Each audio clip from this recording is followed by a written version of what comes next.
કેશોદ પંથકમાં જ્યારથી ચોમાસાની શરૂઆત થઈ છે ત્યારથી કેશોદ તાલુકા સેવા સદનમાં અત્યાર સુધીનો 556 મીમી એટલે કે 22 ઇંચ વરસાદ નોંધાયો છે, જે સિઝનના સરેરાશ વરસાદની સાપેક્ષમાં 58.11% વરસાદ પડી ગયો છે, જ્યારે નજીકના માંગરોળમાં 415 મીમી વરસાદ નોંધાયો છે.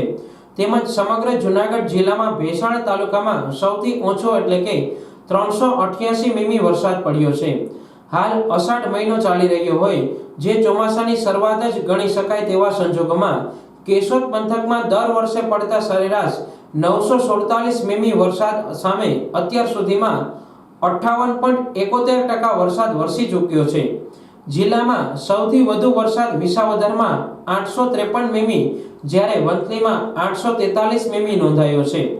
ઉપરાંત જૂનાગઢ ગ્રામ્ય અને શહેરમાં 707 મીમી, મેંદરડામાં 783 મીમી વરસાદ, માણાવદરમાં 740 મીમી, માળિયાહાટીનામાં 623 મીમી વરસાદ નોંધાયો છે. એટલે કે દર વર્ષે પડતા વરસાદની ટકાવારીની દ્રષ્ટિએ જોઈએ તો 43.82% સાથે માંગરોળમાં સૌથી ઓછો વરસાદ, વંથલીમાં 81.69% સાથે સૌથી વધુ વરસાદ નોંધાયો છે.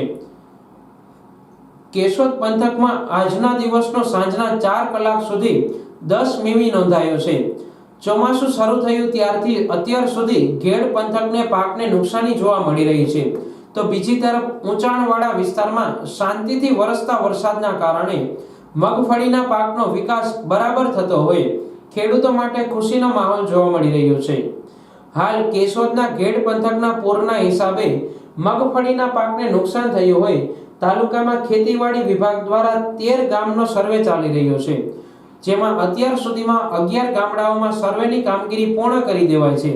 આ સર્વેમાં 3500 હેક્ટર કરતાં વધુ જમીનની કામગીરી પૂર્ણ કરાઈ છે, જે પૈકી 1600 હેક્ટર જમીનમાં એટલે કે 1702 ખેડૂતોને પાકને નુકસાન થવા પામ્યું છે. આ સાથે આજે ગુરુવારના દિવસ દરમિયાન સાંજના 4 કલાક સુધીમાં વંથલીમાં 3 ઇંચ, જ્યારે જૂનાગઢ માંગરોળમાં 1 ઇંચ અને કેશોદમાં 1/2 ઇંચ પાણી પડ્યું છે.